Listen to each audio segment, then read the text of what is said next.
800 cedis a day by 30. That's 24,000. So add it Plus to the money. 30,000. How much is that? 54,000. Okay. Damn. Think poultry farm, Charlie, the money for poultry farm it's not a joke. So when you are going into it, you have to prepare yourself, both pocket and mind. So my next question would be, if I'm starting out, say I'm a beginner, I'm going to the business, how do I want to identify workers, people that I can work with on the farm? And also, in your experience, how do you think I can manage my workers? The path to glory and the path to entrepreneurship is a very interesting path. We don't teach, we experience. You have to walk the way. So welcome back to another exciting family week in Ghana. So the first time, I'm Charles. I'm going to talk about farming and agriculture here in Africa. We are still on Mangoline Farms. I'm here at Akusimoni, one of the part owners of Mangoline Farms. Yes, we're here to look at, if you're a beginner out there who want to go into poultry farming. They've been in the business for the past 5 years, so they are good people to share more knowledge about the business for us so we can also learn more about it. So if you're a beginner who wants to go into poultry farming, it's here to share more knowledge about how to go about it, what you need, the capital involved, cost estimates, generally everything you need to know when it comes to poultry farming here in Ghana. So yes, without much ado, let's jump right into it. Yeah, okay. See. So this video we're going to look at if I think I've gotten money. I want to start a poultry farm here in Africa or in Ghana. What do I need to know before I go into it? Okay. First of all, I think you have to consider one. Obviously, you need a land. You have to find a land with a good location. Why do I say a good location? One, you have to consider if maybe you're going to drill a borehole. Some places the borehole there is salty. If you are not going to drill a borehole, then probably you don't really consider location too much. Maybe you're going to use Ghana water or something there, then fine. But if you're going to drill a borehole, you have to check your location and see say, if the place is not salty before you go in. Okay, because the machinery that we use to treat the water is kind of complicated and very expensive. So you have to check your location, you get your land. Then secondly, you have to learn about the business. Why do I say learn? How are you going to learn? One, like we are doing right now, YouTube videos, try your best to search for farms and talk to people, understand the in and out of the business, the do's and the don'ts, the risks involved, the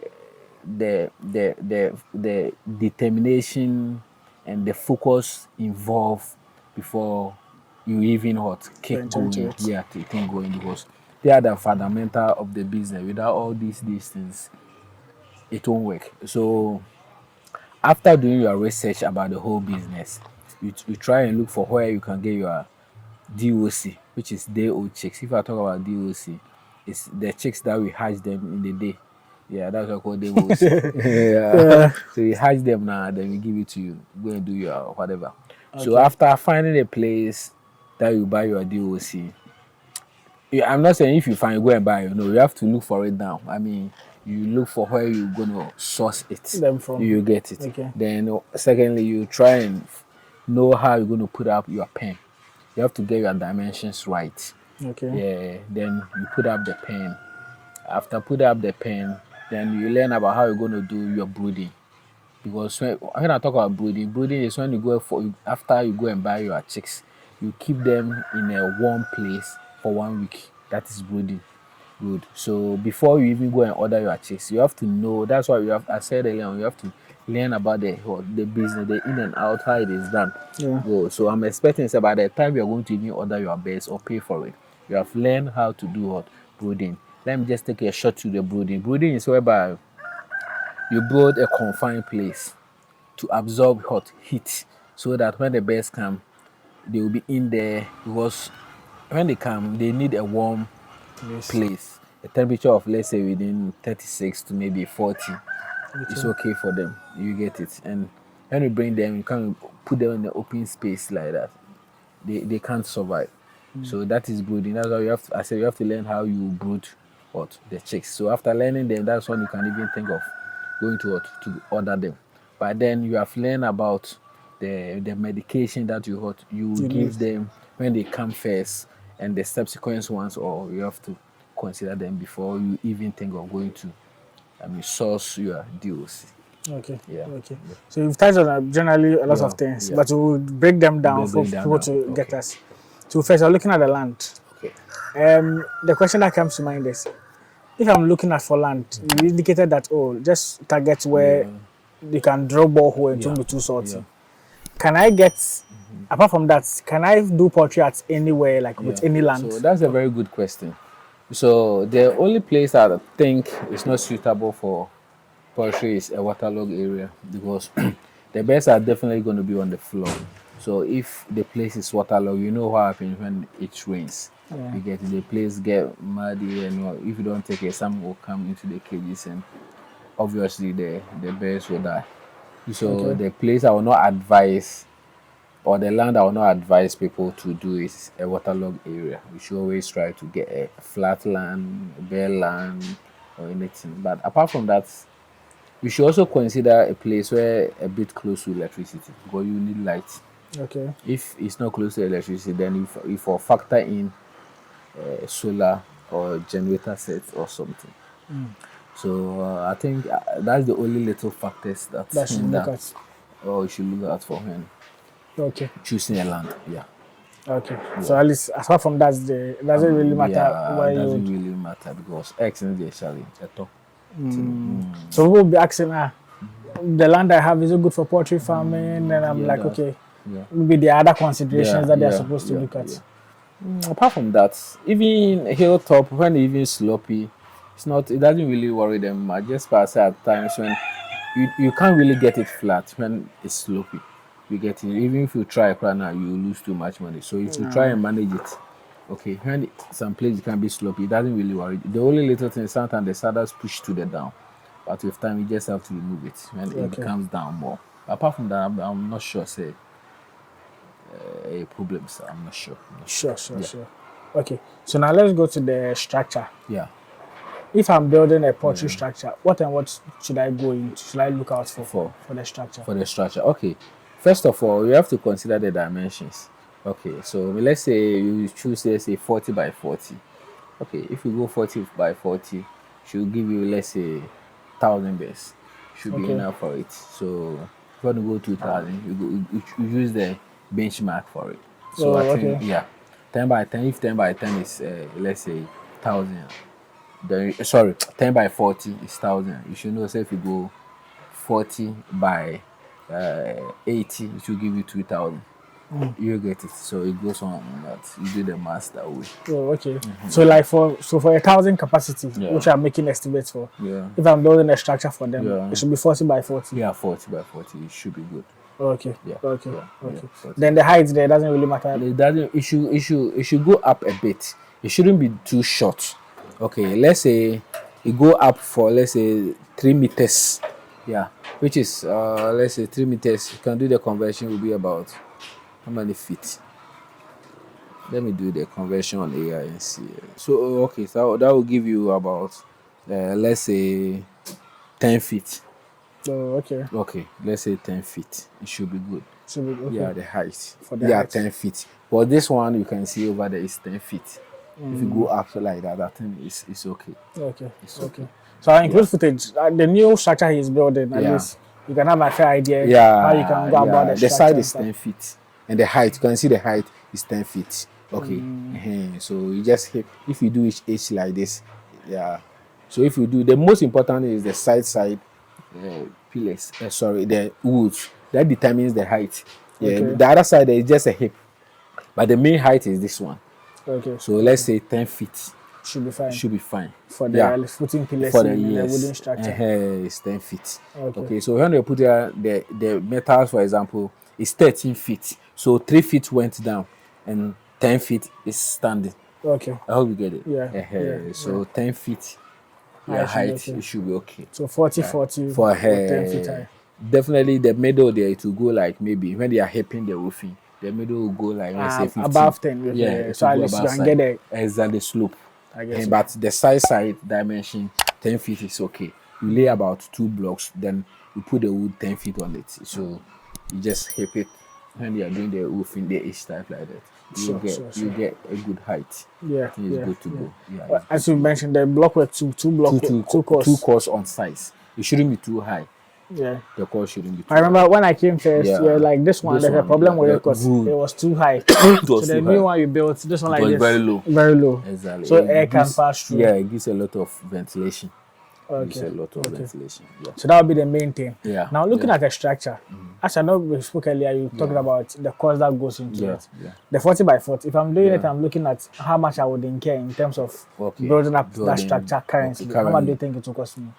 Oh, okay. Okay, let's start. Let's do the math by starting. Okay. You do this by this. After that, maybe we add up. Okay, sure. We get That's fine. Let's say maybe if you have a flat land, you are good to go. A flat land, maybe you buy blocks of let's say 40 by 40 by 40. You buy blocks like 2 course each.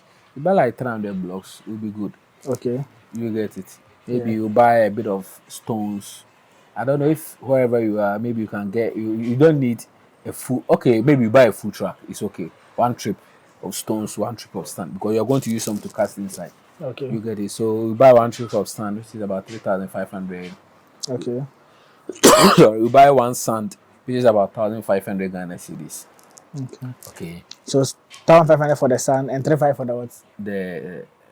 The chippings, the stones okay. that you're going to use for both the foundation that you're going to lay the blocks on before the wood comes. The one I'm saying to go 2 course on both sides. Yeah. The 40 by 40 one, you're going to do a you're going to do a foundation and you're going to put concrete in it around it. Okay. After you put the concrete around it, before you put the blocks which is the 2 courses. Okay. I hope you get it. Okay, I get you. So probably. So that one I'll need 1,500 for the sand and 3,500 for the stones. 3,500 for the stones. Okay. You get it. Maybe the person who will do the foundation for you, maybe will take you like maybe 1,500. Okay. You get it. Then the one who's going to do the casting in it, maybe roughly let's say 1,000. Okay. Okay. Maybe you buy cement. Let's say 500 Ghana. $5 can do it. Okay. You get it. Yeah. So you are done with it. Then the one who will lay the blocks for you, maybe 1,000 Ghana cedis. Okay. For laying the blocks. Okay. Yeah. So what is left? What is left now is you have to go and buy the wood and the pillar. The pillars. Okay. This pillar, one is 3 inches pipe. One cost me about how much was it? 310 cedis. For one. Yeah, okay. For one, cost me 310 cedis. So probably you're gonna buy, let's say 8. So 310 by 8. Yeah. Okay. I hope you get it. Yeah. Then the welder who is gonna work on it for you, he will cut inside whereby that's where the wood will enter. Let's say it will take you, let's say 200 Ghana. So when it comes, it doesn't have the hole that no they will buy it. Good. Okay. You buy it raw. Then you go and do it the way you want to do it to suit the work you're going to use for. Sure. Yeah. So that is how it's done. And you said that one, how about the water take? Oh, it's not expensive. Like this one, about including the transportation, I spent like 300 or 400 Ghana. Okay. Not that expensive. So let's say 400. Yeah. Okay. So the carpenter will come and fix the distance for you, the pipe. Good. Before the mason, he will set. It's not fit. He will do the settings for you. Okay. So you find someone who will drill the holes that this thing will go inside. Okay. The pillars. Good. Yes. The carpenter will come and do the settings for you, and the mason will also fix it for you. After he fix for you, then you go and buy your wood. Okay. Okay. So let's say you buy wood worth of let's say wood worth of 20,000. Oh, okay. Yeah. That will be used for like the entire thing. Okay. So let's say it's plus 20,000. Yeah. You get it. Then you buy royal mesh that you're going to use to cover it. the mesh, you see the The net nets. No? around, yeah. Okay, you call it royal mesh. Okay. Maybe 4,000. For Okay, the for entire. entire good. Then Sure, maybe you're sure. gonna buy roofing of maybe 5 packs. One Okay. pack costs maybe let's say 2,000. So 10,000 So for the 10,000. five. Good. Okay. Yeah. Okay. So we go to now. You are ready to cast or do the floor.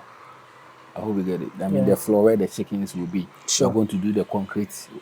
Before we go there, let me Okay. just ask the wood. What type of wood should I buy? Okay. You can buy redwood Okay. or downwoman.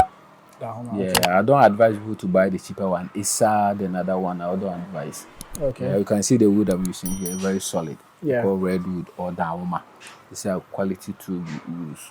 But the thing you are doing for us Long a term. long So time. Something you do, you don't have to go and do it again. So you have to buy quality things so that it will yeah. last. Yeah. Not in few years you see rotten. You can see this cage you bought about 4 years ago plus, but it's still solid. Yeah. And you see the wood because you It's bought good. quality wood, so it's not going to spoil in the moment Yeah. from now. Yeah. The lost spine is good. So we buy that kind of wood for it. So Sure. yeah. So we are And now the mesh too. the mesh. What size should I Yeah, buy? one by one. One by one. We call it royal mesh. Royal mesh, one by one. Yeah, Okay. royal mesh one by one. Yeah, it's good to go. Nice. Yeah. So if you tell them we want royal mesh one by one, they all know. Okay. They all know. All right. So now let's go to the flow. The flow. Okay, so you go to the casting. So you find a mason. This one you don't need to go and rent a machine. It's not that big. You get it. You find a mason. You discuss it with him. He charge you. You make sure the day you are casting, that day now they do the smoothness level. Some people don't know. They just think it's casting. They do the casting and they go. It dries up. If it dries up, you have to go and find another. The mason have to come in now buy another cement and sand. They do the smoothness level for you So it will again. be smooth. But that day you are doing the casting, the same day you have to do the smoothing. So Okay. you employ a bit more masons. Maybe if you are taking 2 masons, you have to take 4 so that the 2 will be putting cement on it. What is soft, and they are smoothing it. So if you don't do it that way and you do the raw screeding, now you have to go and buy another cement again, employ people again to come and do it. So normally the day you are doing the casting, that same day, 2 masons will be doing that way. They will be putting cement on top. Then they'll be using their trowel to smoothness this for you. So by the time you finish, they have also They are done with they are it. done with it. So you do it either 1 day or 2 day. They should use 1 day. It shouldn't be a 2 day because it's not big. Yeah, One at least day, for the 1,000 capacity, it's 40 not by big. 40 40. by 40. 1 day, they should finish it. Okay. They should finish it. And that one, how much would that cost us? Okay, so you buy, let's say, about 50 bags of cement. Okay, which for is that one one too. cement, let's say it's 100 cedis. We're going to cost you about 5,000. So that one, you buy another cement, apart from the cement you bought for them to use to do the Block work, foundation and the block you work. buy another cement. Okay. Yeah, let's say 50 bags. Okay. And let's say 100 Ghana cedi. So that's 5,000. 5,000. Okay. Yeah. Okay. You get it. So that will be enough. To do that side. To do all the casting and leveling smoothness for you. Oh, And you're good to go. And I think you have your cage. Oh, nice. So let me see. That's like 50,000, 880. But do 50 is Wow, Damn. Charlie. Okay. Man, so it's 50. So how much? 50,000, 880. So that was 51,000. So wrap it up to 55. For Okay. miscellaneous and things. Some other things will come up. Sure. 55,000. Should be fine. It should be fine. Wow. Yeah. Damn. Me myself, I never thought it's gonna reach. That much. Yeah, this is just the cage, 55,000. That's why we say when we are running 1,000 bears, we need more than over 100,000. Yeah. Now only the cage have taken 55,000.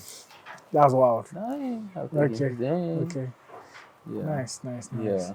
Then Did I even okay? I added the roofing sheet. I think you added the roofing yeah, the sheet, part you I added added. the wood you Yeah, the wood. buy, Yeah, I the added it. The stones, stones, the the mesh, mesh, the the sand, sand, the cement for the the cement for the foundation foundation, and the block the work, block the where blocks they you buy, buy the metal the way. metal, the Oh, pillar, the then metal Charlie, you everything. see that where I Oh, nice, nice, nice, nice, Yeah, nice. you see that Okay, where okay. yeah. Then people also talk about the positioning of the structure. Okay. Can I just put it anywhere, or I'm supposed to look at something when I'm doing the structural positioning? They say we have to look. I think northwest or something. Yeah, but normally, normally every place and how the wind and the sun set up, Okay. set off. I mean, when it comes out. So they say that's what they say. I mean, by the book, that's what they say. But I've not really encountered any problem with that. Okay. You get it. So I don't think it should be much of a problem. You just have to make your cage fine. Then after that, you get your the things that this is what the billboard people use to print their things to Oh, okay. cover around it a bit to prevent any sun entering or rain. You're good to go. Okay. I'm thinking you're good to go. It's not too much of a factor. It's not too much of a factor. Even if it's a factor, I'm not sure. So Sure. it's a I think the factor. main idea is Yeah. position so that air Yeah. can blow through Blow through easily. inside. So it don't be much heat for the heat. birds. Because it will be here, for unbearable example, them. sometimes the rain comes, it comes from here. Sometimes it comes from the back. Sometimes it comes from the corner. Because sometimes it rains and the boys they forget to cover the place. Sometimes here get wet, here don't get wet. Sometimes here get wet, here don't get. Here some. So Oh, okay. it's hard to So it's good to predict. have that tapoli. They call it Tapoli is tapoli. good. When it's about to rain, you just roll it them down. You're good to go. Okay. Okay. You're Okay. good to That's go. fine. Yeah. Other than that, look for Yeah. where air can easily blow through. Yeah. Yeah. Okay. So now I've put up my structure. I've looked at the land and everything. Now let's look at the day with chicks. The old is okay. So there are conversations about one where people order their day old chicks from, Yeah. and also two, what type of day old chicks should you go for? I know there are different breeds, Yeah. and also whether the white or the brown one. So let's take it one after the One other. after the other, okay. So maybe when you order your day old chicks, do you know where you order yours from? Okay. So currently I order from Coopers. Okay. I think it's a sub of Coogis. I think they merge or something. Okay. Yeah. But the real company name is Coopers. That's where I take this thing from. I used to take them from outside. I mean, Frank Axon, the foreign base. We meet them at the airport, then we pick them up. Okay. And then Coopers, which is the brother company of Coogis, I'm sure. Yeah. So that's where we buy them from. Yeah. Currently, that's where we buy them from. But the keepers don't underproduce in Ghana, right? They produce in Ghana now. Okay. Yeah. Their best are good, honestly. Their mortality is very low. They are very strong. I think they are good. I think they are good. Because I had conversation around, okay, why do people normally buy bird from outside and not buy ones that produce locally here? Yeah, I think the challenge they had is the local ones and birds when they are, I mean, they hatch them from the hatchery. I think there are some medications or vaccines the hatchery has to give the birds, and the local people skip them to beat cost. You get it? Yeah. So when they skip them to beat cost and they come and sell to us cheap, when the birds are growing, because they didn't get some vaccinations or medication from the hatchery, it affect them. Yeah. I took some time ago, and from the local hatchery, and when the birds are growing and they can't even walk, they are like cripples. Oh, okay. Yeah, I bought from local, so it happens, and I think it's a problem from what a hatchery.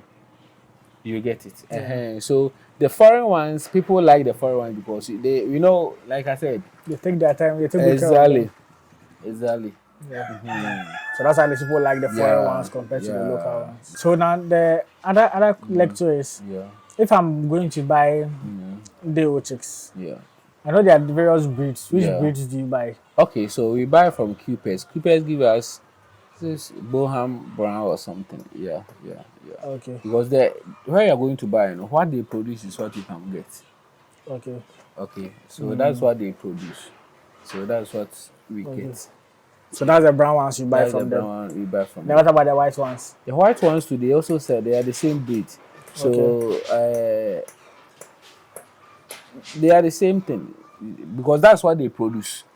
Every company and what they want, they eggs they have, produce. yeah. So the earlier one we were talking about the foreign ones, Yeah. about why we choose. So it was mostly about the vaccinations the local people don't hold. Give. Yeah. So that's what I was saying earlier on. Say some of my bears I picked locally, they keep getting crippled when I brought them because they lack some, I'm sure, vaccination from the hatchery. So that's why people used to pick the foreign one. So he doesn't want any problem. He Yeah. knows they give them the right vaccinations over there because there's a supervision. So that's why people used to buy the foreign ones compared to the Sure. yeah. So that is why I said the equipment, that one is done produced locally. Locally Right? here.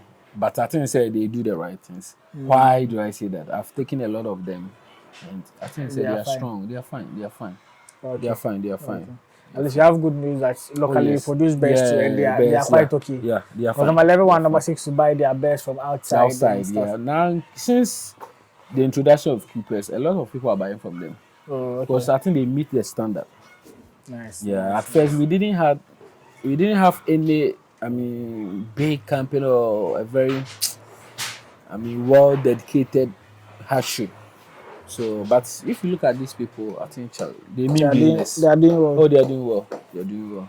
So people buy from there. A lot of people buy from there. A lot of people have stopped buying from foreigners. The Holland and other places. Now they buy from there a lot. Sure. It's good. And so the last one about the birds is now there's conversation about buying either brown or the white ones. Yeah. Among the two, which one is more preferable, and why do you think that's the case? Okay, me for example, if I'm advising someone who is starting a poultry farm, a young farmer, I advise you to buy the brown. Okay. Why the brown? The brown because after you finish laying, their selling is easy to sell as a young farmer. Okay. The white is a bit difficult to sell because they are smaller, so the buyers don't like them. Okay, that's after like the 2 years. After the 2 years. Okay. So for you not to get frustrated as a young farmer, maybe that's all you have. You want to sell them until you can bring some or something, and you are not able to sell them, you get frustrated. You get it. So the brown is easy to sell them, then you get your money, they move fast. But the white, the good advantage of the white is they start laying a bit earlier than the brown. Okay. And when they are aging too, their eggs too is bigger than the browns. Oh, okay. So it all has its own advantage. The ones to show that the white ones are very big. True. So when they are growing, their eggs become more bigger, the whites. And they also start laying more earlier. Now then they are laying. Okay. Then they keep increasing. Then they are there. Oh, but the brown, they take time. And when they go to, their eggs doesn't really become big like the whites. Okay. You see the advantage and the disadvantage. So for eggs, in terms of size and frequency of laying, the white ones do quite well. But in terms of size, after you are selling them, you make more money from the brown. The brown, you make more money. The brown are also expensive and they are easier to sell. Than the white. Oh, okay. They're easier to sell too. They're easier to sell because the people who off-takers come, they say they don't like the white. Why? Because they say if they take them to the market, the people who are coming to buy for their homes, they say they don't like the white because they look small. They want big. True. Even me, if I'm going to buy bears on the market, I'm looking for the big ones to buy. It makes sense. So me, for example, as a young farmer there, not because there are so many stress you're going to go through already. I don't want you to add this on to it. So get your brown. When you are done, you can easily sell them off. Then you go and bring another one. So that when you read it doesn't give you stress. But we, for example, if we have brown and we have white, when the people are coming to buy, because you want the brown, I'll force you to buy the white too. If you don't buy the white, I will not give you the brown. So at least you mix it. You mix it. Maybe if you take 1,000 of the brown, we take 500 of the white, or 250, or 300. So you balance it. You get it, but you don't have it to balance it, so you become stranded. Makes sense. I advise you to go the brown. They will lay, and you'll be fine. So you will lay, you'll be fine. They lay good too. When they start laying, they pick. They don't pick fast like the white, but when they pick, that is it. They will lay for you, and it will be good to hot to go. So that at the end of the day, you sell them off quick. Then you can get your space and bring your new best, and you move on. Okay. So I advise the brown. Go for the brown. Nice. At least I like how you put it. It's opening it up. Yeah. So at least you are deciding. You can decide which one you want to buy. Whether you want more eggs Good and or you know the money after the 2 years, or you go for the brown, get good laying a bit. Yeah. And after the 2 years, you can sell them at a good price. Good price too. Very good It all price boils too. down to. It all boils down to you. Yeah. To make a decision. I think earlier you made mention that the brown was 65 cedis. 75. And the white is like 50. 60 cedis. 50, and it's not even up to, nobody will give you 60, 50. Oh, 50. Oh, okay. 50 and 75. 65 cedis is a lot. Yeah, it's a huge gap. You see the difference. And it's easier for them to buy the expensive one than the cheaper one. They will not buy the white ones. Because you see the white, that's quite small. That even me, you see the white small. Even now, I have more big. Because I don't have brown to match it, I'm not able to sell. They are not buying. They will say they will come. They will not come and pick it. Once they but if it were a brown 5,000, they will come today. Oh, okay. But I mean, I didn't add it to my stress. I just find a small corner, put them there, then I do my business. At the right time, the people will come. Yeah. Or at the right time, I'll add it to some brown. But I don't have brown I'm selling. So my buyers, 1 or 2, they didn't come. I have a lot to think about. So I'll put it somewhere, then think about my bigger problems. True. Okay. So now we've looked at structure. Yeah. We've looked at land. We've looked at structure. We've looked at the day with chicks. Yeah. Now I bought them. Let's say I bought them from somewhere. I've gone to pick them from the airport, and I bring them. Yeah. Before I bring them, is there something I'm supposed to do? Okay. Before I bring them in. Okay.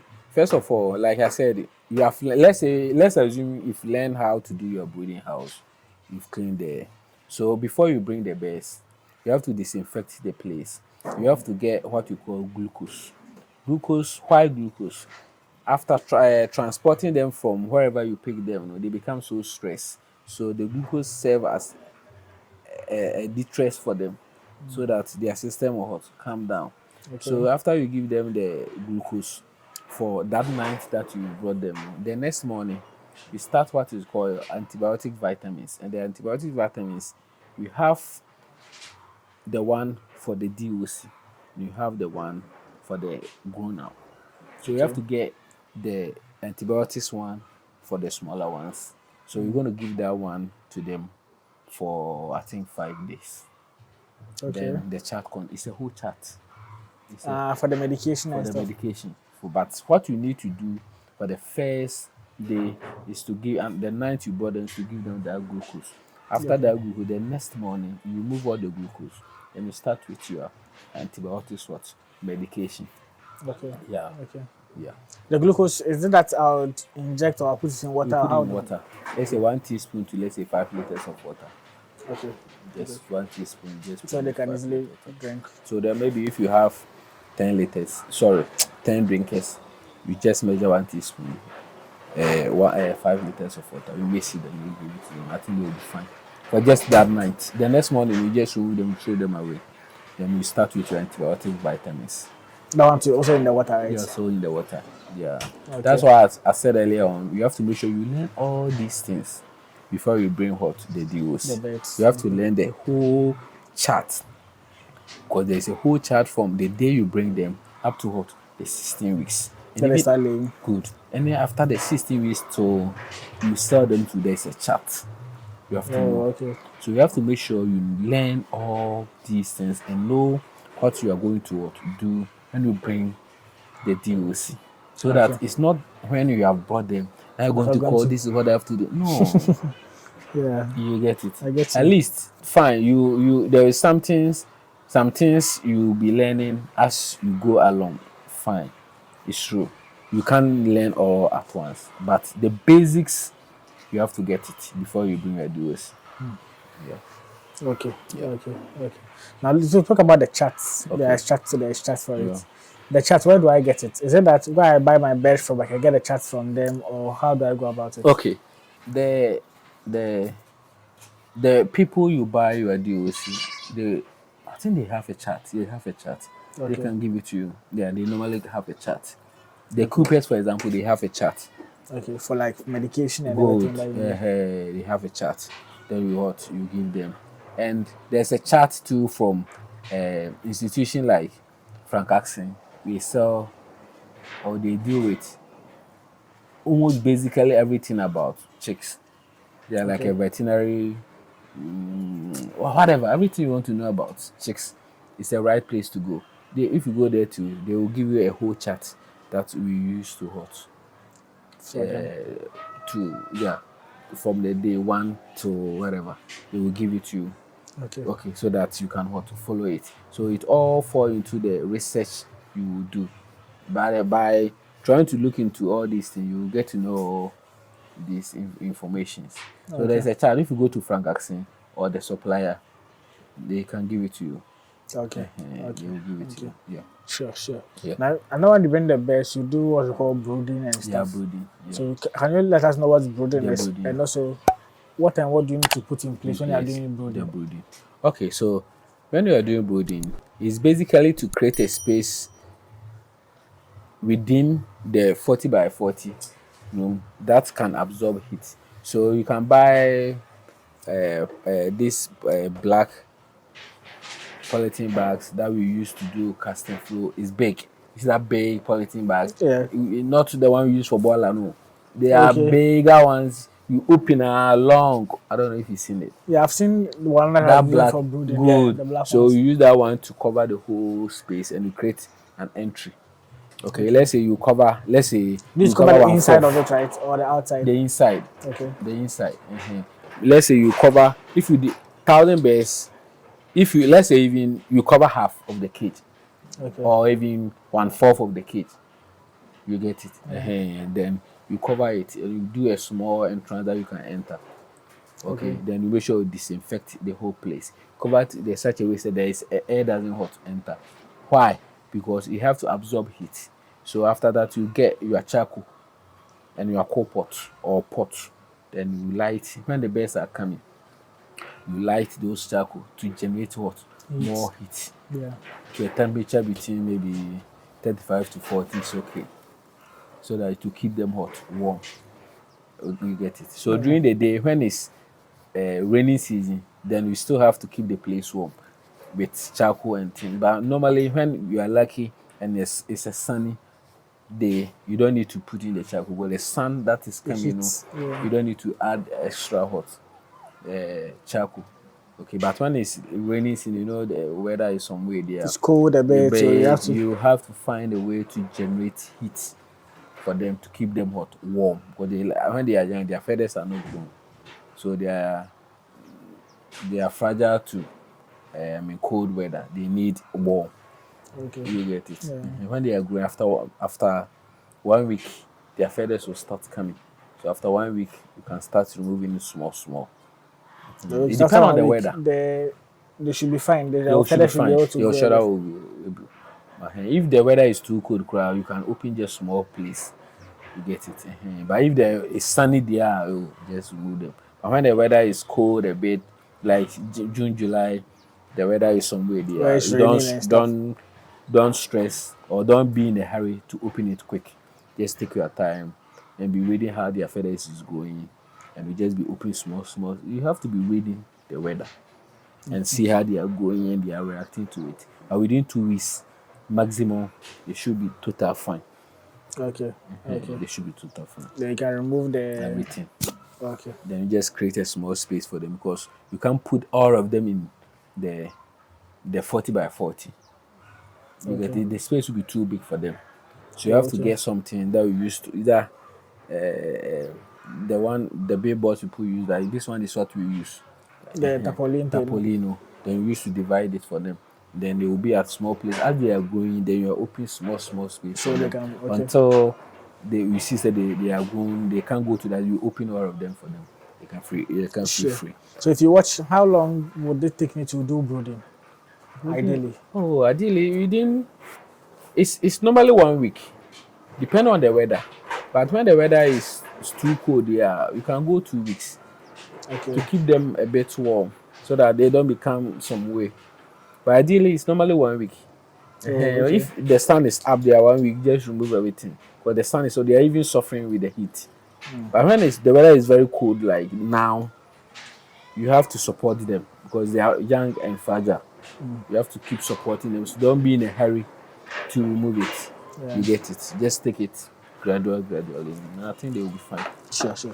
I also believe the main aim of the brooding is normally so when they are young, it's like the normal chicks you have at home. Yeah. Because they are with their mother, the mother will keep them warm and stuff. But at least for these ones, they don't have mother, so you have to provide the heat for them. Yeah, so at least you regulate it and stuff. Regulate and stuff. Yeah. Sure. But what's the standard heat level that they should have? Because I know sometimes people have thermometers. Yeah, we have it. Yeah, normally within 35 to 40, but 140 they are cool.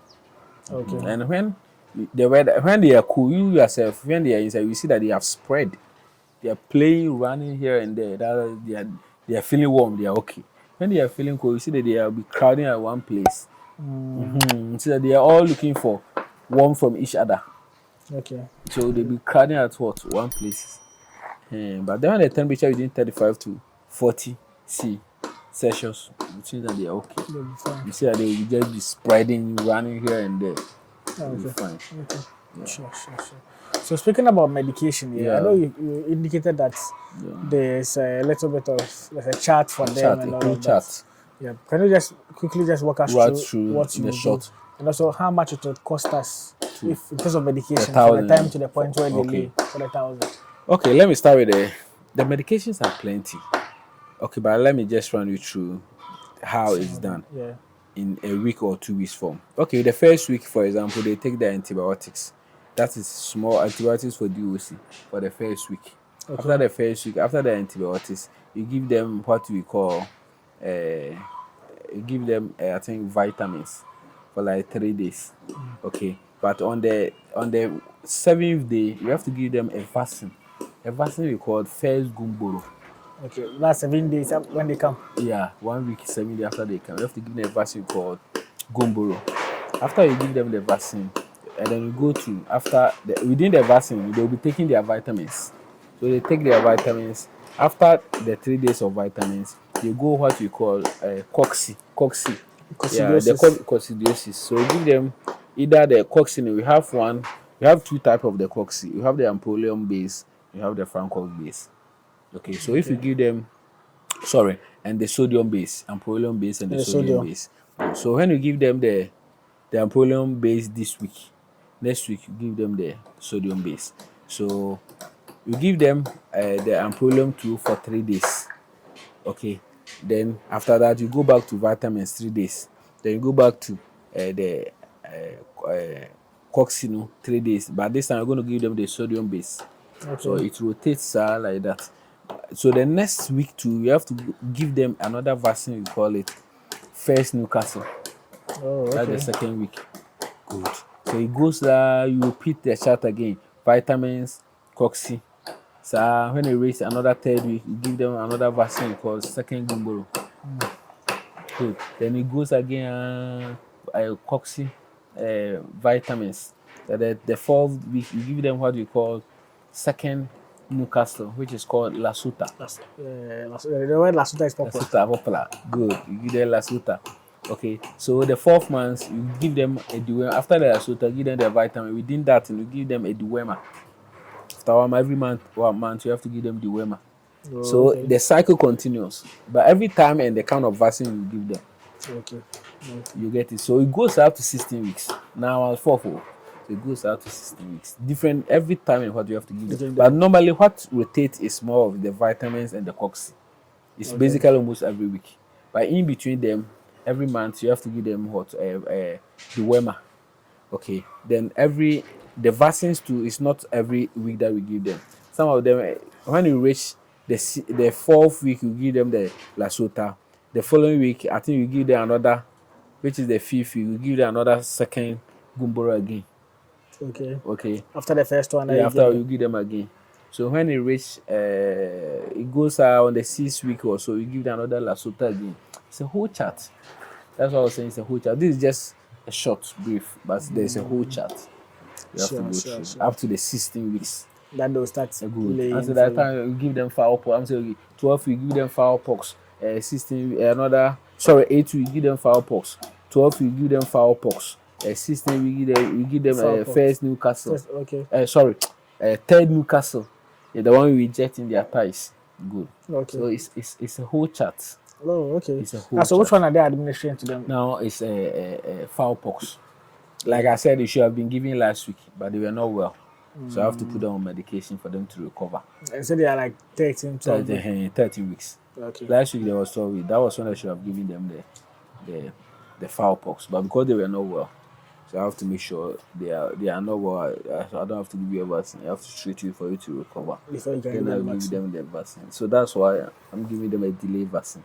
But it's not much of a problem. Within a week, it's not much of a problem. Sure. Well, I've already even given them one before. Oh, so this is like a boost. For Second. Nice. And how much will you say the medications will cost me? Okay, after the point they lay? Okay, up to the point you lay.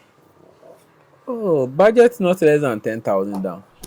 Okay, roughly. For all of them, roughly. to the 16th. Yeah, to the 16th week. For 1,000, budget not less than 10,000. Okay. Budget not less than 10,000. They are not too much. 10,000 should do. Maximum. It can be low, but I'm not sure it will exceed. Okay. I'm not sure it will exceed. Maximum should be 10,000. I'm not sure it will exceed. Maybe less, maybe far less. But I have to do the math because there is a lot. It's plenty. But roughly 10,000. When some is left, it's your own money. Yeah. At least for cost, you have to estimate cost a bit higher. Exactly. Than and revenue a bit, exactly. With the roughly, I doubt it will reach. Okay. Yeah. Okay. Let's do even 7K because 10,000. Sorry, 1,000. They are not too much.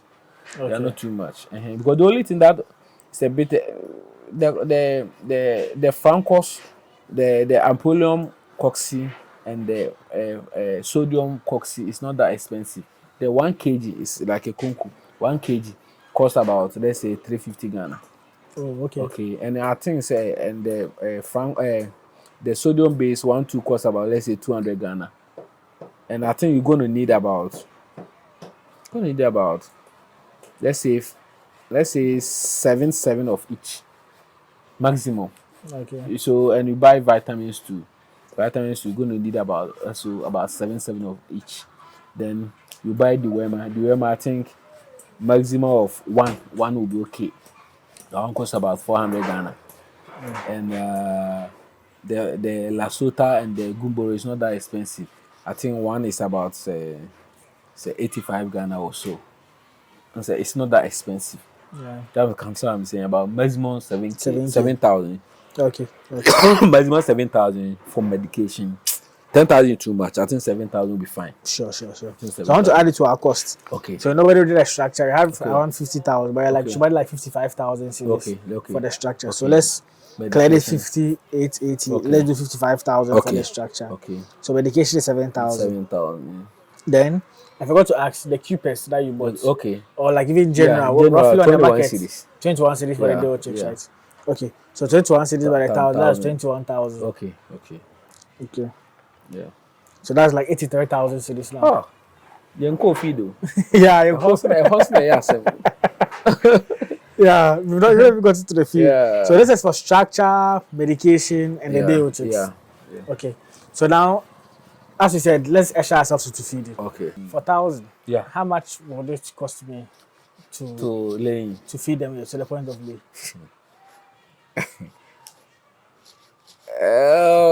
Rough estimate, I know it's definitely going to be like 50 to 70,000. Okay.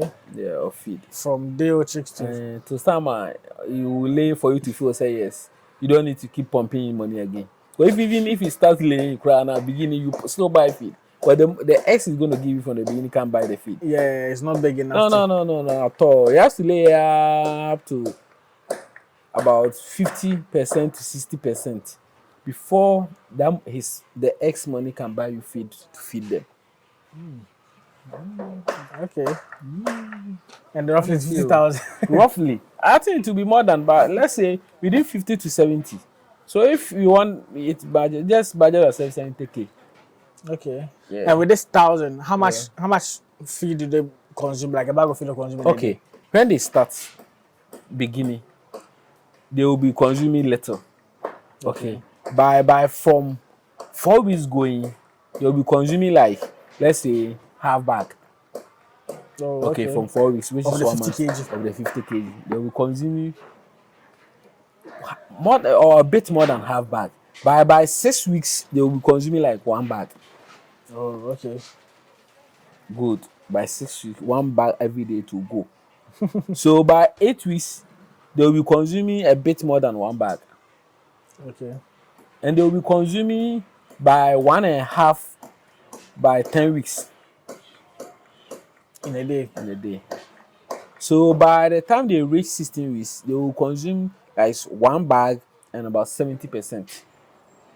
Okay. And they will be start laying, maybe if you do what you have to do, by 16, 17, they will start laying. By then they have started already consuming the 2 bags A day. a day. Okay. When about to lay, they consume more. They consume more. As they are growing, no more buy.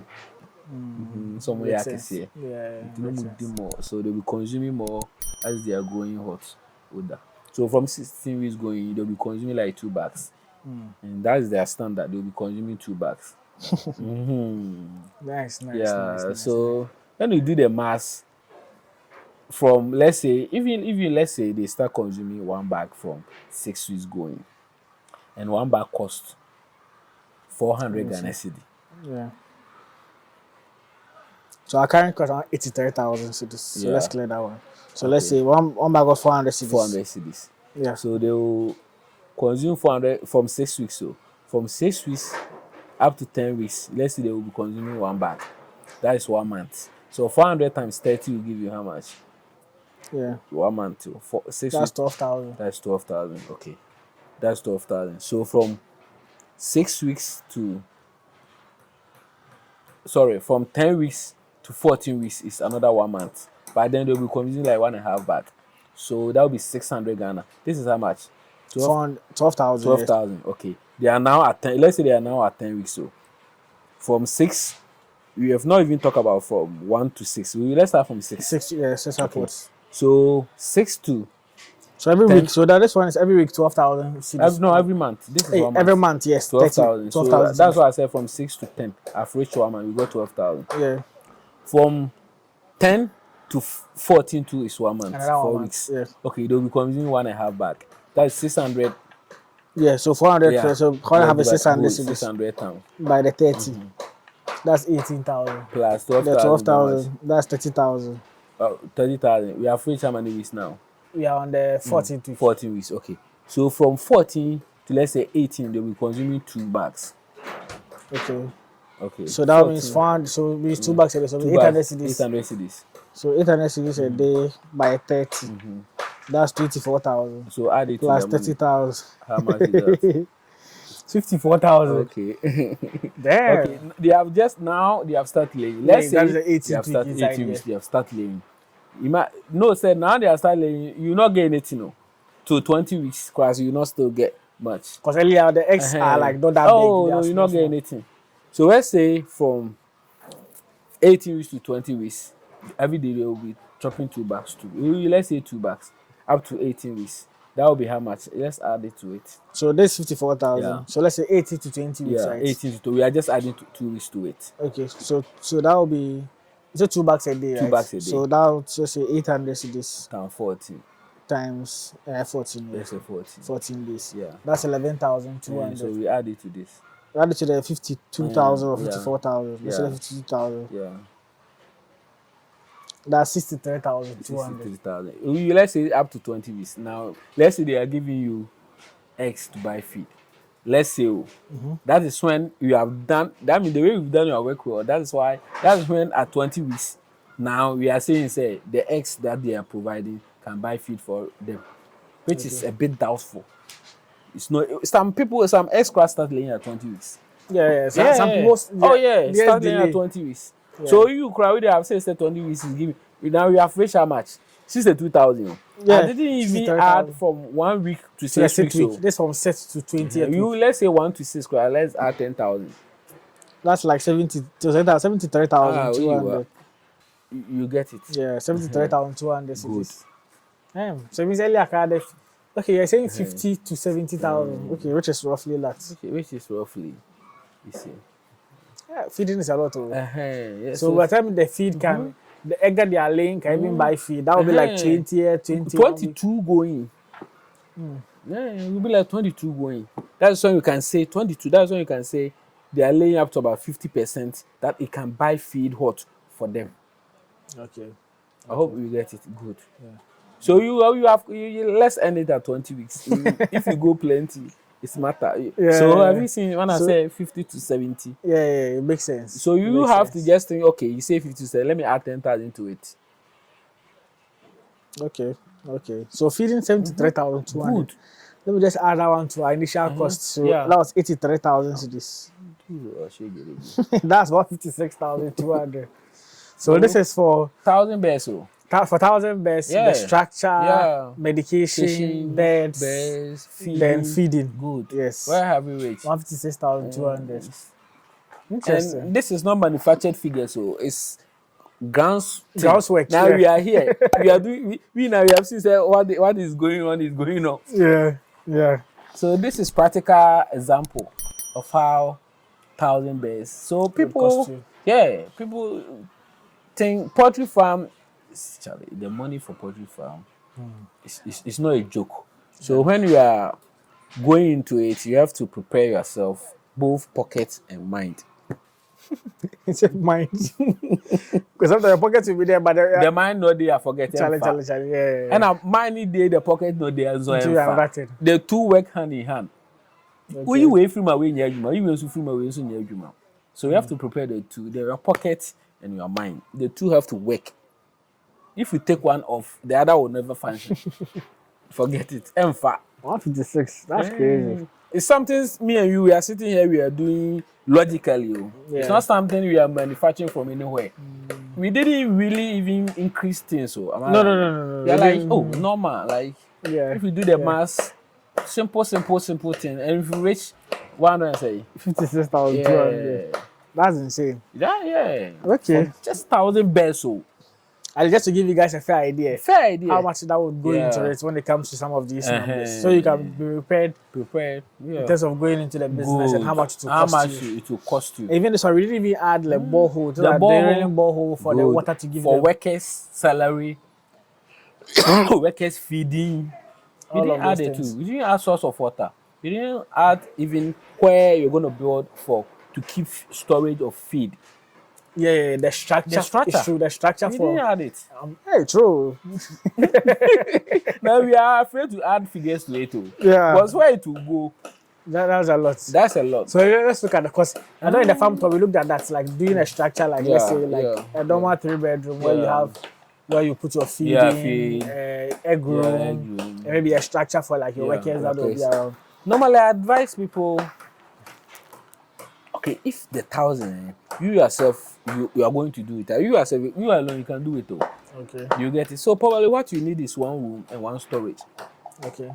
Simple one room and one storage. Then you get your washroom, cool on the one side. Because if you are doing 1,000 bears, and you tell me you are doing 1,000 bears, you have gone for someone to come and do it for you. Then my brother will be cow. And it's just one week a crowd will be fine. Hey. One, one, because you can't live alone. Maybe you need maximum. I don't cry. What they find one in count. Maybe I put them in a so much cry. What they find say one. One, no. That means the reason is saying one. That means you have to share the room with. If you bring one, okay, I get you.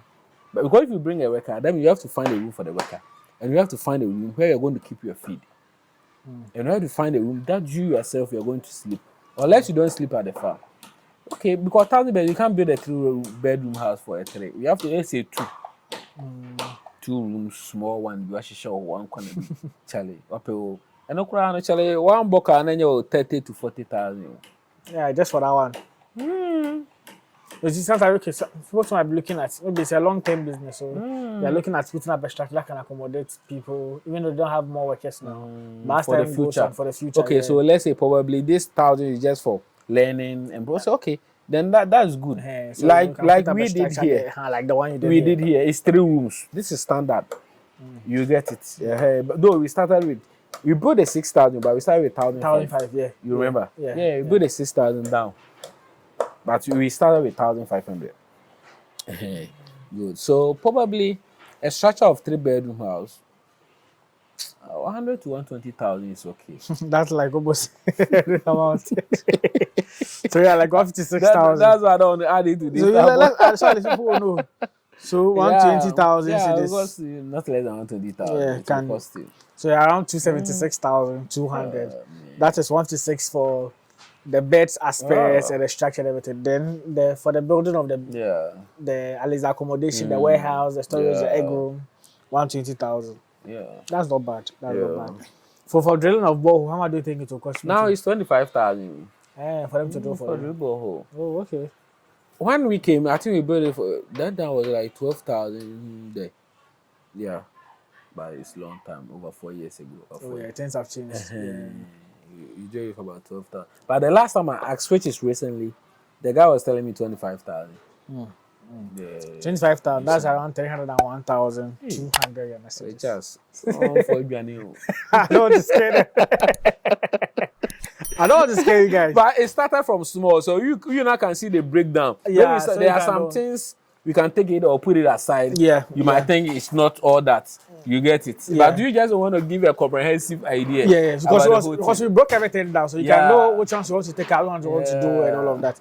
Had it not been for the structure you are looking at, the 3-bedroom, at least the borehole, at least it will be 100. Yeah. Oh, the borehole is important because you need water to feed them. The birds need water than even the food. Yeah. They need it badly. Yeah. Maybe one way or the other, there is means you can get water from maybe Ghana water around. Or how much it cost you more? Paying every day water bill and all those things. The ones that cost. Say be temporary, when you're 25,000, you will not get the 25, but you'll be getting the 200 Ghana to buy it. Okay. Yeah. You see that thing? Makes sense. You'll be getting the 100, 200 Ghana to pay. But to get the 25,000, you won't get. You won't get. So maybe that one will be more a bit economical. Maybe you can be getting it small. Sure. When you get to some point, you think you have the fund down. Because when you are putting up those structures, you more concentrate on those things but the water too is important too. Because for example, we did the borehole even before we brought chicken. Because we didn't want to have problem with water. Because we drilled the borehole before we even brought the chickens. Okay. And the two things we did, even the light, we brought lights from the town. Yeah, because you mentioned that there was no lights here, so you had to connect lights. I bought them. Then I bought over 50,000, and then I bought over $10,000. Damn. Yeah, to bring lights here because the dollar was 5 cedi then. No, now that's gone up to 70 cedis. That's like around 12 cedis. I see the ever film crazy. And then times it's when it was 50-something thousand. That time I can get $10,000 to bring the lights from the town to here. Yeah, spending more. Yeah, before we drill the borehole. But we knew what we were doing. Now we are benefiting. We are benefiting everything we did that was extremely expensive. Now that is what is helping us here. That's how I even added the borehole and those things to it. People are looking at the long term. So once you are doing it, long term, if you look for a long term, you have to do it. Yeah, it's not negotiable. So at least you know the amount you are supposed to have down when you want to go into it. Then you can just quickly venture. That's wild. Yeah, now, one last thing I wanted to ask: the borehole. So, is there a way you can easily determine when you are going to buy a land whether the land where you are buying the land from the borehole will be salty or not? Because I had someone who was also doing poultry farming, and he told me that after he drilled the borehole, he realized that the borehole was too salty. So now they have to do like reverse osmosis, and it's still to be too expensive. So my question is, after the consideration for the land, is there a way I can easily determine? So at least I don't buy the land and later go and have a problem of my borehole being salty. Okay. Me, for example, what we did is, we did everywhere. We went to so many places for land, and we settled here. If I go there, the area, I will roam around the area and ask people borehole and how they get their source of water. That is how I used to choose a place without salt. Because I went to Akoti, those places, so many places. So I knew chickens drink a lot of water. So my one of my priority of choosing a location was a place that is not salty. Okay. And how do I define that? Or how do I find out that? I go, then I ask the areas. Is this place salty? We'll be able to borehole. I will go and ask the person who has made the borehole. Even here, I asked everybody around, and I even went to see myself. Okay. That people have borehole, people, you get it. To see, say, truly, here is not hot, salty. So we asked around and found out that this place is not hot, salty. Because we went to a place that was salty. We asked around, oh, it's salty. Okay, it won't help us. You get it. So you have to find out about the neighborhood. Ghana for your concern for if you have a hotel. Yeah, they'll let you know. Yeah, Ghanaians, we like gossiping and talking. Yeah, Ghanaians, if you want something, if they will tell you. But if you want them to give you, they will not give you. But telling them, they will tell you. They'll tell you for free. Yeah, but they will not give you. So be inquisitive and ask around. But that's the only way you can find out, say, if the place is sort on. Because the person buying the land, from if you ask him, maybe he will not tell you because he want you to buy the land. If you tell you and discourage you, you go and saw a buck out. Yeah. So he wouldn't tell you things that would discourage you. So you should do your background checks and find out. Very true. Yeah, because water is very essential to the bed. If you don't take care, the place is salty. Charlie, water will always be your headache at the farm. Water will always be a headache for you, and you can't keep buying the water. Yeah. So you have to do your research. Okay. It's very, very important. Nice. Yeah. And also look at the cost of water and how frequent it is. No, when we're talking like you have a poly tank for medication, a poly tank for plain water. Yeah. Now let's look at the cost when it comes to getting a poly tank. That will be sufficient for you. That as a beginner, if I'm going, you told me that buy this poly tank that it will save you for the long run. So how much would that cost you? Okay. And so how many poly tanks do you think I should get? Okay. We are sticking with 1,000. Yes, for the 1,000. So for the 1,000, if you buy, let's say, 600 liters of water, 600 is okay. The maximum they will take is 700 for the 1,000 beds. Oh, okay. Okay, but you should always have a bit of excess space. Sure. Okay, so if you buy the 600, I think it's okay. Then we get the medication. You get your small tank. So we have the smallest one, or even the blue barrel. Have you seen that blue barrel? Yeah, there's this. Blue barrel. I've seen what you're talking about. Just to cut costs, you can get that one. And you let the plumber do their connections for you. Sure. Then you use I'll include the footage for you guys so you can see that one. Yes. They will use that one for your medication. For medication, you don't fill it down small. If you finish, then you do it. Just to beat cost small for 1,000. Okay, you get your 600. The 600 liters of tank will not cost you. It's about 700 Ghana. Oh, that's quite affordable. Oh, it's affordable. It's not expensive. Polytank itself is not too expensive. It's not too expensive. Even this one, which is, I think, 1,000. This one is something. This is 1,001 or so. It cost me about, I think, 1,004 or something. Oh, okay. So at least the 600 can be like half of it. You get it. About 1,004 or something. It wasn't that. Polytanks are not too expensive. So how many? Only one be okay. Then I'll buy the that's blue one. The blue one, or if you have the money, maybe the smaller one, 300 liters. You buy that one for medication.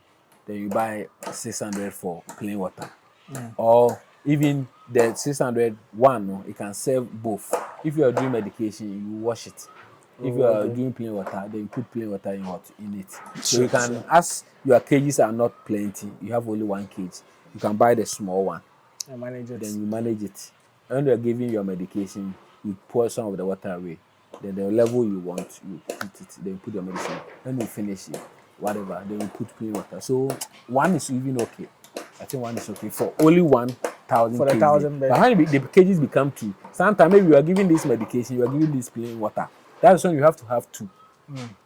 You get the mass. Yeah, I guess. Because sometimes you are giving one medication, you are giving one plain water. So you have to have two, so at least you can supply. You can supply. But when it's one, I think it should be fine. One should be fine. You buy the 600 liters for 1,000, I think it's fine. Okay. So I've added the 700 cedis to their costs. So let's say we are around 301,900 cedis so far. The figures nobody be massive. So far, 301,900. Ah man, that's Poultry. it's very capital intensive. Man. You have to Yeah, Charlie, say we go to you more thing. Yeah, like I said, Hey, financially and psychologically, you have to be prepared for the two. You have to work out. Okay, Yeah. okay, sure. Okay, so now you looked at the cost. We've talked about cost. From land to structure to feeding to medication to water and all of that. Around 301,900. Now let's look at the X. Okay. If after, let's say, 16, 17, or let's say 18, they start laying and I'm getting X. At, let's say, peak production, how much am I getting from like the, will I get from the 1,000 beds? Yeah. Okay, roughly, you're going to get 29, 30 crates. Okay. At the peak.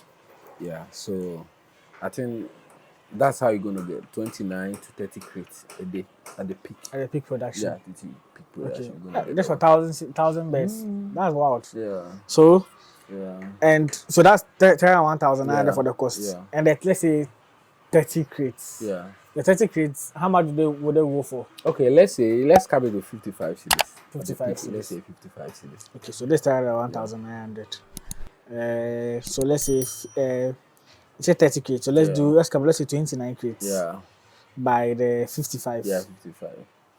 That's 29 crates a day, right? A day. So per a day you make 1,595. That's the 29 crates. Okay. By the 55 cedis. That's 1,595. 1,500. Okay. A day. A day. By 30, it's 47,850. 47,000. Okay. In a month, you're making 47,850 cedis. So let's look at how much you will recoup for your 301,900. 300. That's the cost for everything. The cost of everything. We have not removed the feed from it. No. So okay. So I was just looking at just our total costs from structure to this. I know those will be long term. Yeah. But let's look at how long it will take you to recoup all your investments. Okay. You get it. Okay. So let's say, for example, this is 47,850. Okay. This amount. No, this amount is not a profit. Why? Because you have to deduct feed from it. So what's I mean profit? Oh, okay. So I'm get it. All our costs together. They are looking at revenue you are making on a monthly basis. Okay. So they are looking at So let me divide it in a year. Yeah. So this amount multiplied by 12. That's 574,200 cedis in a year. In a year. Okay. So meaning our cost was 301,900. Okay. So means in a year you're able to recover or recoup all your costs. Then you'll be left with some a little bit of money on the side.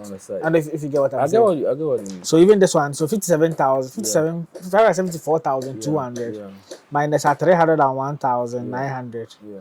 That's in a year I've able to recoup that costs. Yeah. And also made additional 272,300 cedis. In a year. Yeah. So looking at my cost for the structure and everything. Yeah. Looking at the Excel. Yeah. But when I'm also looking at, let's say, on a monthly basis, I have 29 crates by 30 by 55 cedis per crate. That's the 47,850. Yeah. In a month, let's look at the feeding that we'll take out. You know, the profit you make will be on a monthly basis. The feed, like, it will cost us how much? 400 cedis a bag, so 800 cedis. So, okay, in a day, they'll eat 2 bags. So 800 cedis. 800 cedis, so minus 800 cedis by 30 days, right? Yeah. That will be 23,850. Okay. That's taking that cost out from the monthly basis, the money we make. Yeah. So on a monthly basis, you make a profit of 23,850 cedis. Yeah. That's not bad.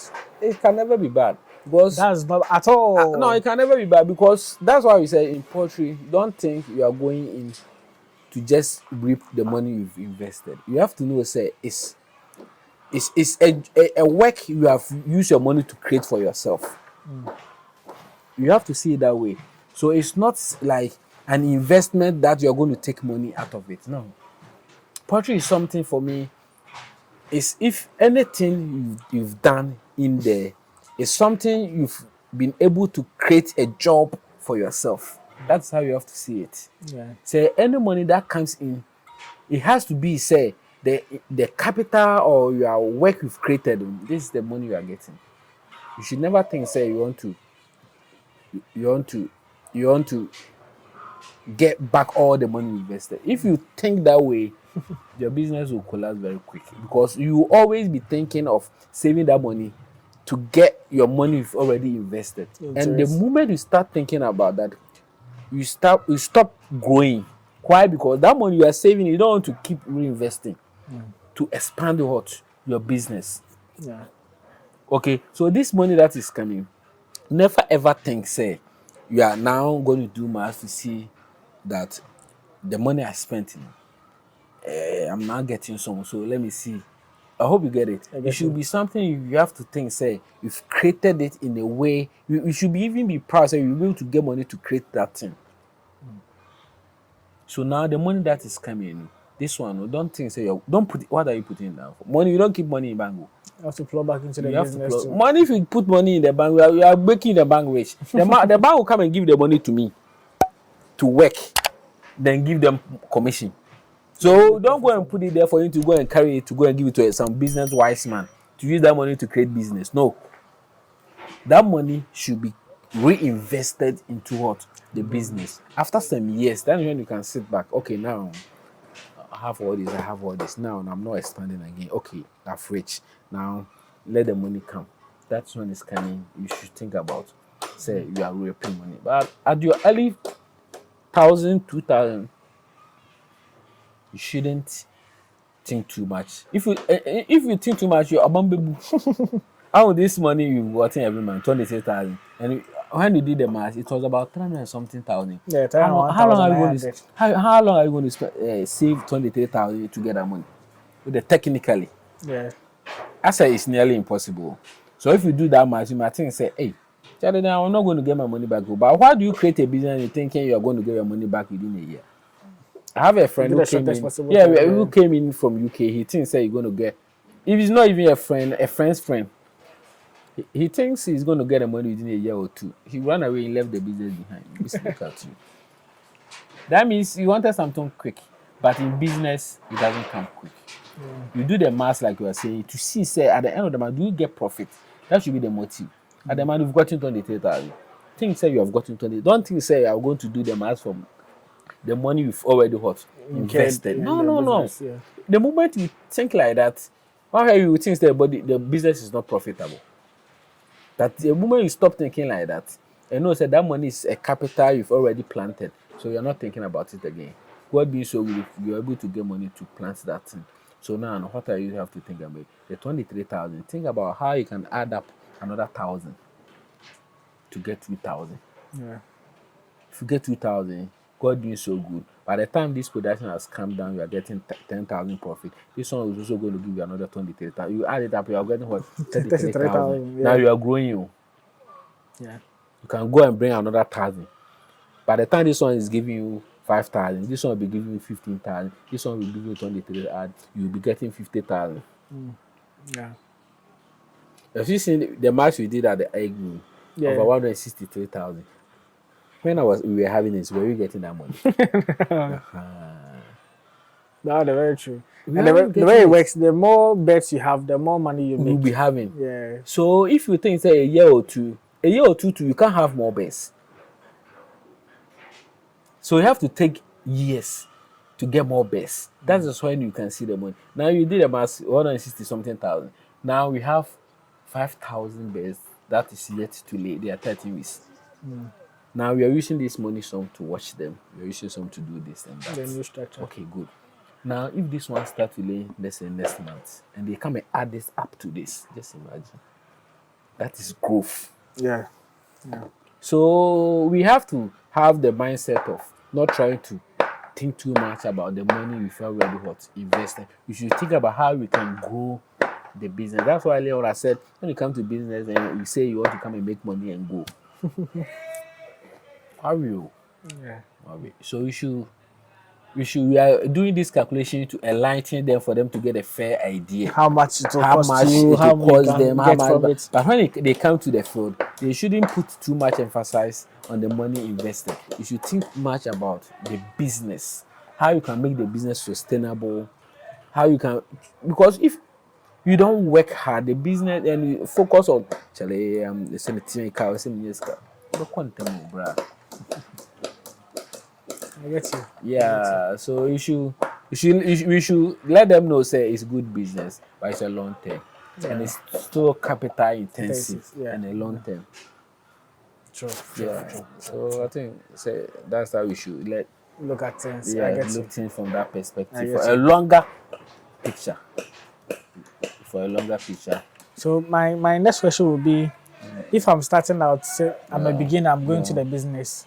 How do I want to identify workers, people that I can work with on the farm? And also, in your experience, how do you think I can manage my workers or take good care of them to ensure that I don't have issues and stuff? Okay, that's a great question because why I say it's a great question because the workers are the people who carry the business. You can't do it all. Yeah. So first of all, I think you have to have the eye to identify good and bad. You have to have the eye. Some things you don't really teach. Even if you teach, I can't think for you.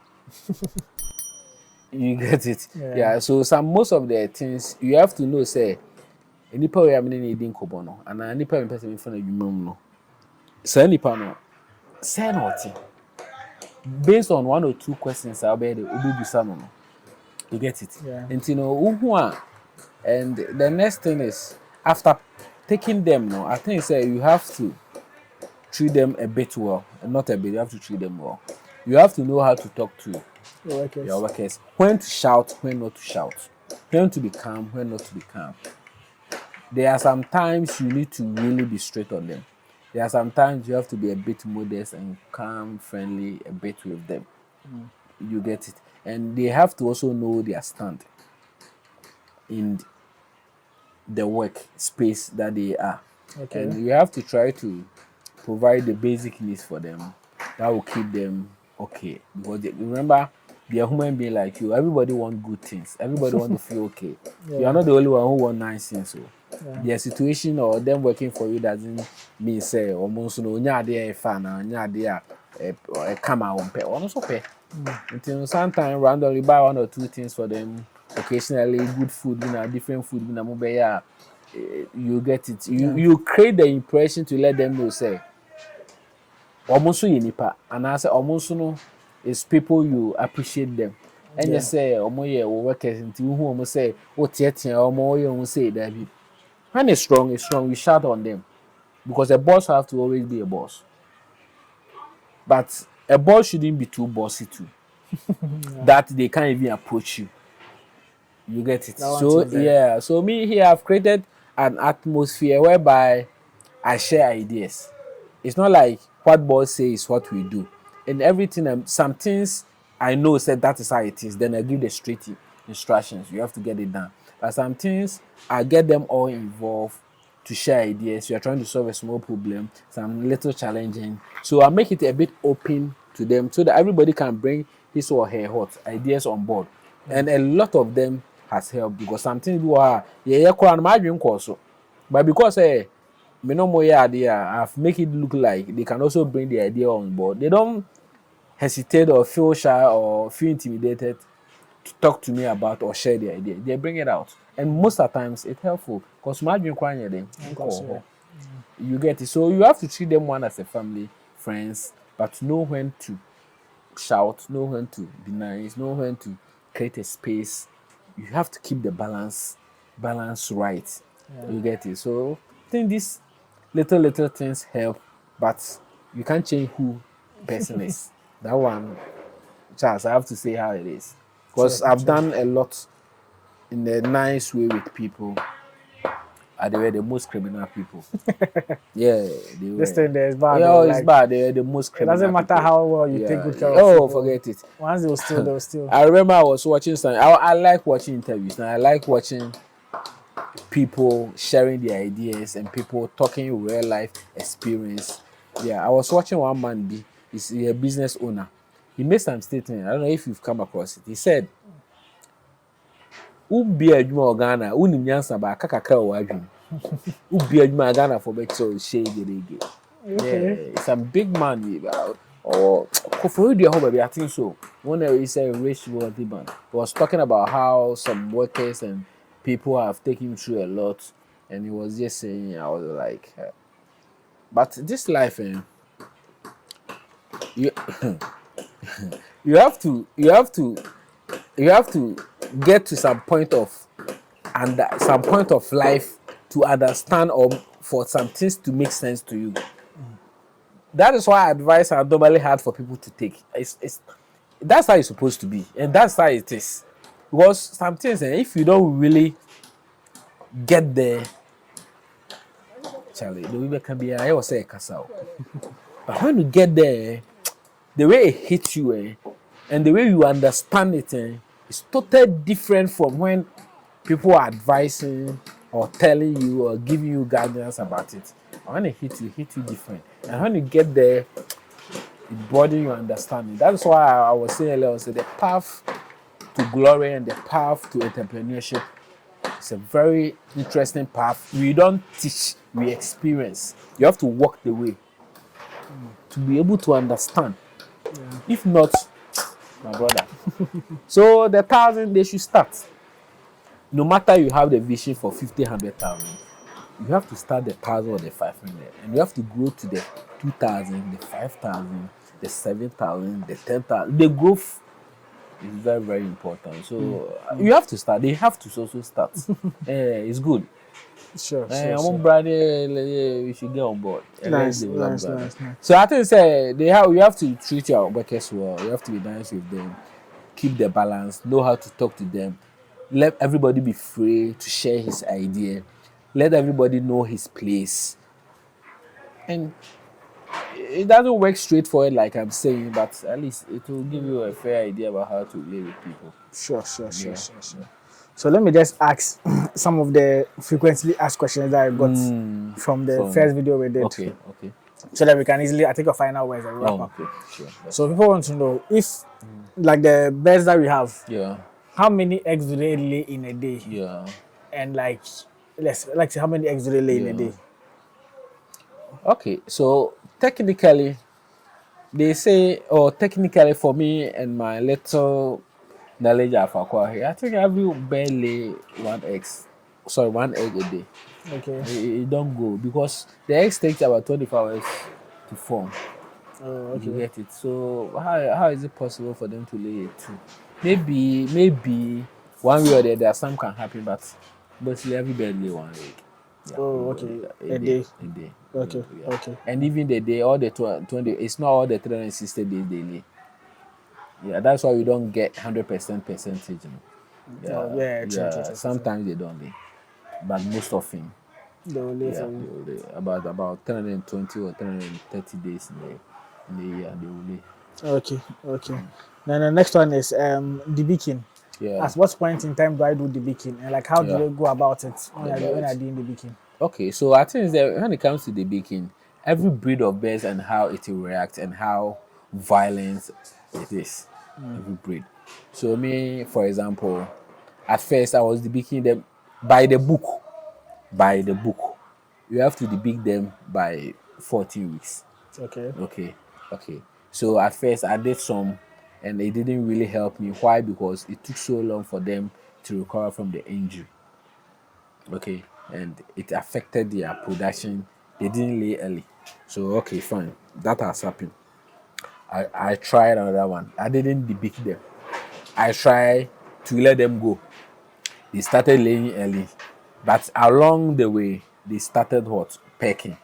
So when they started pecking, I just debeaked them, and their production didn't really come down. Just 1 or 2 crates, and within 2-3 weeks it picked up again.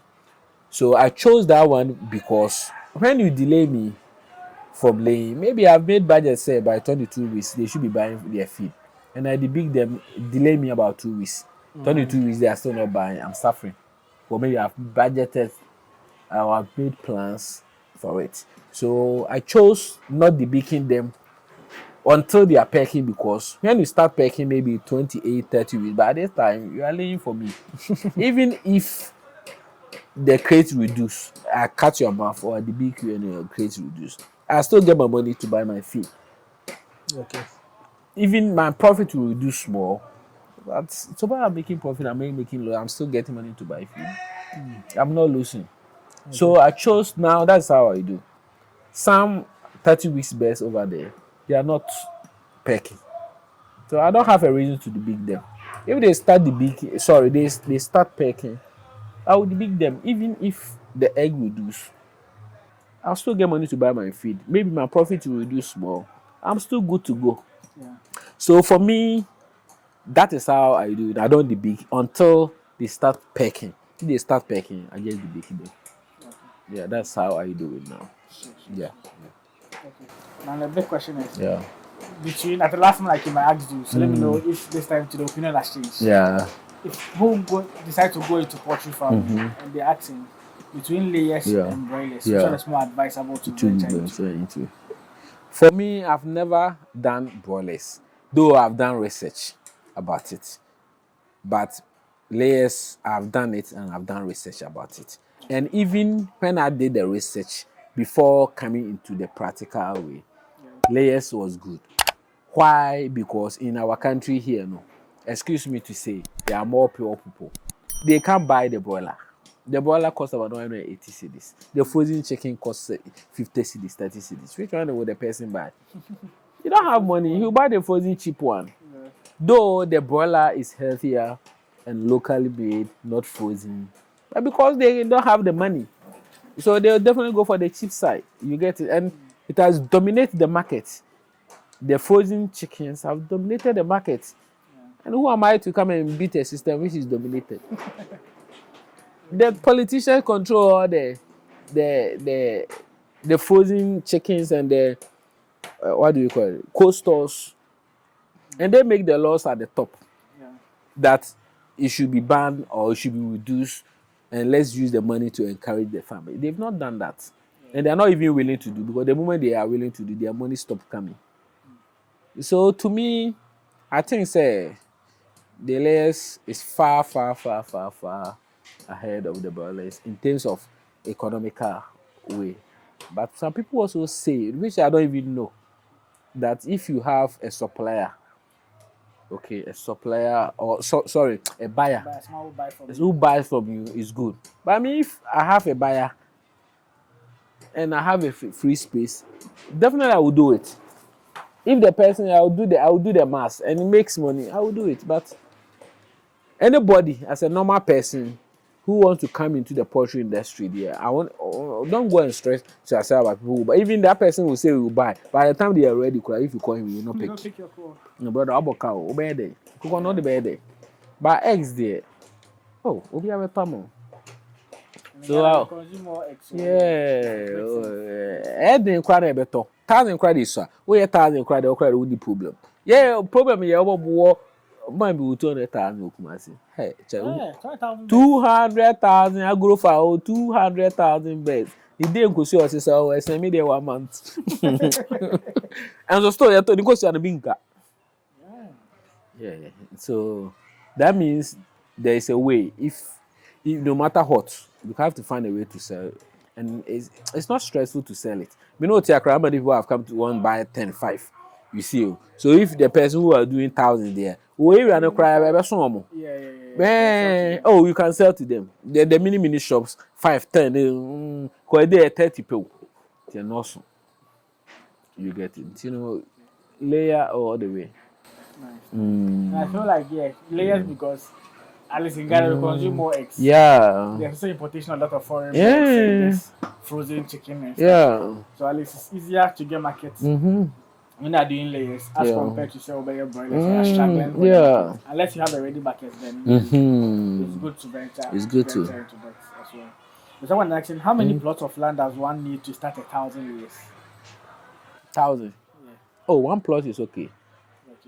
Okay. Because one plot of size is 70 by 100. Yeah. You get it. And this one is the cage is going to take just 40 by 40. Yeah. So don't stress. Unless if you have a bigger vision there, my brother, you have to get more acres. So why? Because if you start 1,000, you build a structure, and you want to go 2,000, they can't go there, and you can't carry the structure to a different place. What about no? You see how it is. I think say if maybe your vision is to get 2,000, can only one plot or not chalky one corner. It's cool. Yeah. You get it because we all can't do the 10,000, the 5,000. No. We all can do it. Some people will be the 2,000. 2,000 is okay. 2,000, Charlie, will be 40,000. Menya 35 to 40,000. Ubenya. Okay. Charlie, I know when you call I told the dream car. But the dream car is Rolls Royce. Nice. See, Obiane there too. Everyone in their vision. Yacht. Me yacht me dream home. To everybody in dream. Sure. So someone is asking, how long? What do you do when it's raining? When as in Like during the rainy season, it's just raining. Like What this. do you Okay, do? so like we've done here, the tapolice, no, you cover it all around it. When it's raining, the boys go, they roll it down. When it stops raining, they roll it down. Okay. Okay. If you don't do that, sometimes they forget, or sometimes they are sleeping. So the water will definitely enter. If the water enter, work for you. You have to remove the sawdust. Yeah, They will put another one there. Okay. But normally, when it's raining, they will run over, they just roll all of them down. It doesn't go in, so it protects the birds from any water spillage or something. Okay. Yeah. Speaking of the sawdust, someone is asking, how long do you keep the sawdust for, and how often do you change it? Okay, well, sometimes a month or two. Sometimes when the birds when they have big space, the litter doesn't really worry because it doesn't get wet. It become more drier. Okay. When the space is big for them. Okay, so when the space is big for them, can even tell you 3 to 4 months to change it. It doesn't really worry like that. So far as you have your foot above there and those kind of disinfectants around, that is not that much of a problem. That is not much of a problem. Okay. From what it's not much. The main problem at the farm is not the dust. The main problem is the workers. It's not even the chickens. The chicken, they follow a path. Give me my dewormer. Give me my vitamins. Give me my water. Give me my feed. Charlie, I don't know. What can you know? Good. But if the time go, the medicine you have to give, Lasota, you don't give, they will get Newcastle. Dewormer, you don't give, they will fall sick. Worms will be in there. Once in a while, you want to give them antibiotics because they eat on the floor. So far they eat on the floor, if you like it or not, infections are going in them. So once in a while, maybe you give them antibiotic vitamins so that if there are infections in them, it can hurt. It can fight for them. Yeah. If we do all these little things, you are good to go. But it takes time for you to know all those little things. That is the growth, the process that you have to pass through to understand all this. They are basics, but it takes time to learn, understand, and be more familiar with it. Sure. So this is how we close out the video. I want to know your final message to my viewers. Final message to those who are watching us who want to start poultry farming. What will be the advice? What will be the message you have for them?